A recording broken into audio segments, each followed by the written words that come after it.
Hi everyone, welcome to the first video of this channel, Talk Nerdy to Me with Miss Thee. Our first video will be on study tips and tricks. Originally I wanted to talk about three things: writing tips and pre-writing, organization and study skills, but then I realized that the video will be 5 billion years long. So I've decided that we're going to talk about the first two things and we'll leave the study skills for another video. Keep your eye out on that to come.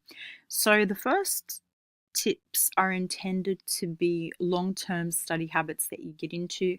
They're things that you do as you go throughout the year. They're not intended to be things that you do on the day of the exam or the day of the assignment, although we can have a separate video about things to do on the day of the exam and the assignment in the future.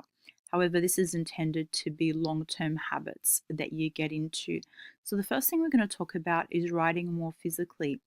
Now, for each question, you only get a certain amount of time to answer, so you need to be able to write fast. Two things that we have noticed works to increase your writing in, say, 40-minute increments, which is the HSC per question time, is doing lightning writing. Now, lightning writing just requires you to find 15 minutes to 30 minutes, or if you want to do more, that's fine. But starting with 15 minutes per day, and you just sit down and you write. It doesn't matter what you write. You can write down, I hate doing this, I don't know why I'm doing this, this is the dumbest thing I've ever seen, and you can just write it for 15 minutes straight, although that would be pretty boring. But it's the act of writing, and it's the act of writing that strengthens your muscles, strengthens your wrists, and you are able to write a lot more. You will find that if you type a lot and you don't write a lot, that you will find writing painful. You'll find that you don't write a lot in set amount of times. And so lightning writing is really helpful for that. The more you write, the more you get used to writing, the stronger your wrists will be, and you will find that you will be writing more. I highly recommend you to do that, and let me know how you go. Let me know if that helps. I have personally benefited from this. My teachers told me this while I was in year 11, and over year 11 and 12, I started writing 3 pages per 40 minutes. By the end of year 12, I was writing about 4.5 pages per 40 minutes. I had a student who I told this to. She started it in year 7. She was, by the end of year 12, writing about 20 pages per 40 minutes. Now, you might not get to that point. She was like an Olympian. She was an athlete. But definitely, the more you do it, the more that you will write. Another thing that I've seen others do, I've never actually done this myself, but I've seen other schools do this, is putting weights on pens.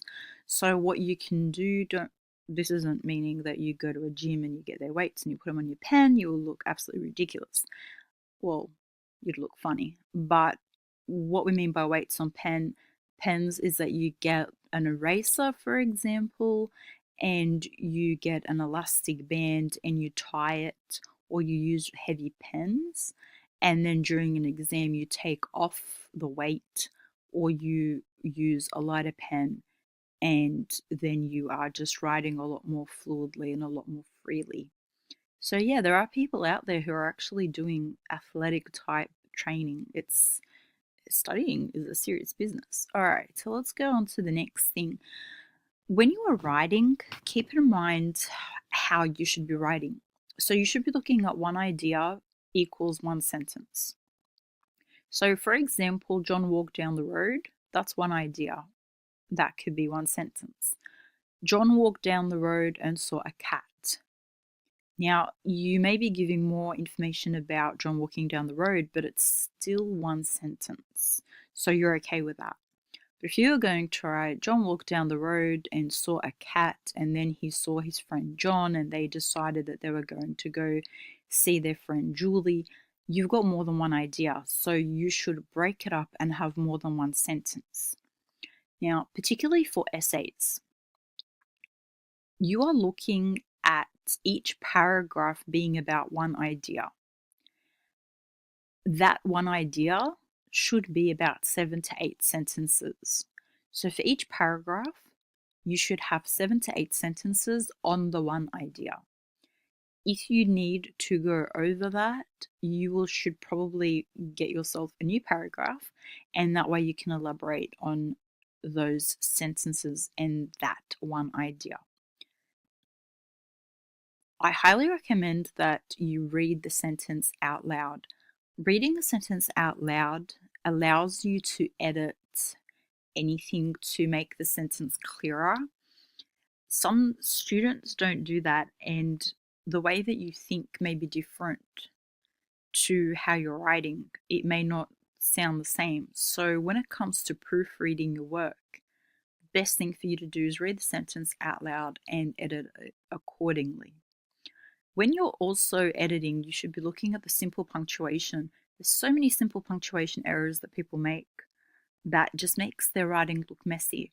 So it could be something like not starting the sentence with a capital letter, or not having quotation marks if it's a dialogue. Simple things like that you can nip at the bud at the editing stage, but that requires you to proofread really well. So the next thing that we're going to be looking at in particular is essay writing. You always have to use formal and sophisticated language. Don't use colloquial language. The marker isn't your friend.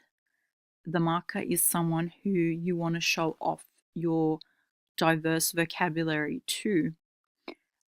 I have something that I do just before I write an assignment, and I found that it really helps. It sounds really weird, but try it and see if it works for you. Read something that's really well written. Read something that's really formally written. And that way you will be using those words or that caliber of words. See how you go with it. Give yourself 2 minutes to plan, particularly if it's an exam, or you probably won't have more than 2 minutes. But if it's an assignment, give yourself time to plan your ideas so you don't just sit there and write everything you've ever heard about the topic. You want to have a specific argument, and that way you can plan it. So I recommend you brainstorm 5 to 7 ideas. I always quote the ad that says, "It's the fish that John West reject that make John West the best." It's the ideas that you reject that will make your assignment really wow, because it's not like you've just gone and you've written everything you've ever heard about it. You've picked the 5 or 7 best ideas, and that's what you are talking about in your essay. So your quality of work will actually be better. But again, that will only come from planning. So think about the structure that you're writing in. We're going to be looking at essay writing in detail in the future. But just to help you for the sake of this video, just really introductory, is everything is going to be divided into an introduction, a body, and a conclusion. So essays have an introduction, a body, conclusion, and paragraphs themselves have an introduction, a body, and a conclusion. The more you get used to writing in that specific structure, the easier it will be. So just think to yourself, introduce what you're saying, what is the main thing that you're saying, and then conclude, and life will be a lot more easier. So let's look at organization, how you should be organizing your study. Always have goals. Don't be afraid to have goals that may not seem realistic. Go high. There's a saying that says, aim for the moon, even if you miss, you'll land amongst the stars. Don't think to yourself, I'm going to aim for 60 because that's the only number that I can really get. Aim for 80, and if you miss, fine. You'll land amongst the 60s. But if you're only aiming for 60, then you won't really go above that. Don't be scared to push yourself, okay? And give yourself goals and mini goals that will allow you to get to that goal. Okay, so look at your study environment. Where do you study? Do you have a set room? Do you have a place in the library? Try to avoid studying on your bed. I got told this when I was younger and I didn't really understand it. But the idea was if you study in your bed, you will ruin your leisure, your rest, and your actual study because they'll be sort of one big morphed study bed thing. You want to have a place for you to rest and a place for you to watch YouTube videos for fun and a place for you to study. So look at the resources that you have around you. Do you have pens? Do you have highlighters? Do you have folders? Make sure that the resources that you require are easily accessible to you. Look at your note taking. Use highlighter colors. One of the best ideas that I've heard was the first time that you read something, use a light color like yellow. Second time you read something, use a color like pink or orange, and then go darker and darker. Because the more you read something, the first time you read it, you're highlighting everything because it's all new to you. But the more that you read something, you will be looking at the really important key points. So your eyes will be going to the darker color when you're rereading your notes later. So try that. This will require you to reread everything. Something that I've also noticed is using your school notes. If you're sitting in class and you're taking notes, don't just ignore them when you go home. Use your school notes, highlight them, annotate them. Don't start from scratch unless you have to or unless you want to, because your school notes are the most important things that your teacher has taught you. So there's a reason that he or she has taught you that. Always start at your school library because they have some really good resources. They'll have HSC resources and guides because your school library is specifically for students. You can also check your local library. They'll also have HSC resources. Different ones have different types. So the bigger cities or the bigger local councils might have more things. So check out not just your local one, but a bigger one that is available to you. Always look at the state library. The state library has an amazing array of resources. They've also got e-journals and online books that you will be able to access just by having a library card, and they are free if you are living in that particular state. Definitely check it out. It's awesome. I might even do a video just on libraries because there's so many things that you can learn from that. University libraries are also pretty awesome. Some universities are specialized or they're famous for particular areas. So if you are studying a specific subject and you know that a university near you offers, really good degrees in that, then definitely go check out their library because they'll have really awesome resources for you that you can use. So I will be doing a video on that in the future, but that should sort of start you up. Look at your time management. Prioritize your time. Some people work well doing a study timetable. Use your calendar or your diary to write down when assessments or exams are coming up. I will do a specific video just on that, but even something as simple as writing it in your phone calendar. What I do as well is I give myself a week before it's due to remind myself. So, for example, if you have an assignment that's due on Friday of a certain week, I would remind myself the Saturday before because that way, when I'm looking at my calendar, I've got that weekend to work on it. So it's up to you. You know your time, you know which days are best for you.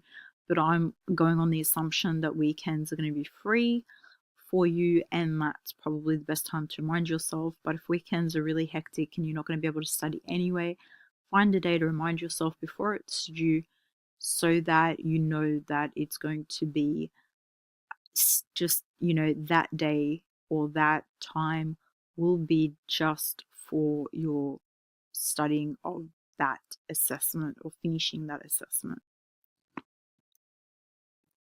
Checklists are honestly amazing. They are the best thing since Google.